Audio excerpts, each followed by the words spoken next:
Hey everyone, today I'm going to teach you how to add read receipts in Outlook so you can track when recipients open and view your emails. Without any further ado, let's get started. First, open your Microsoft Outlook application and log into your account. This will load all your emails and give you access to the settings we need to configure. Once everything loads and you can see your inbox, you're ready to move forward with enabling read receipts. Now, direct your attention to the top part of your screen where all your tools and menus are located.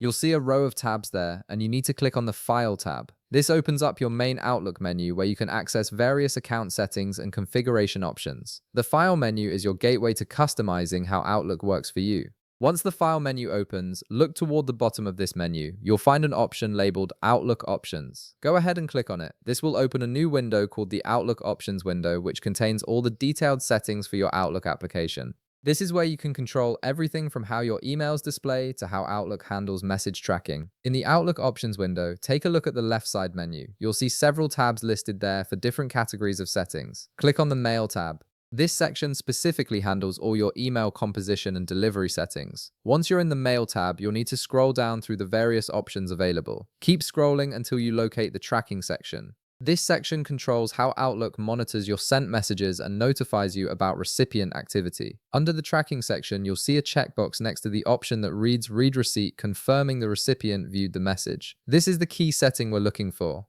Click on this checkbox to enable it. By turning this on, Outlook will automatically request read receipts for all your outgoing emails, allowing you to know when someone opens and views your message. This feature is incredibly useful for professional communications where you need confirmation that important emails have been read. Once you've checked that box, click on the OK button at the bottom of the window to save your changes. Outlook will now apply this setting to all future emails you send. And there you have it. You've successfully enabled read receipts in Outlook, and you'll now be able to track when recipients view your messages. If this video helped you out, be sure to leave a like, subscribe, and I'll see you in the next one.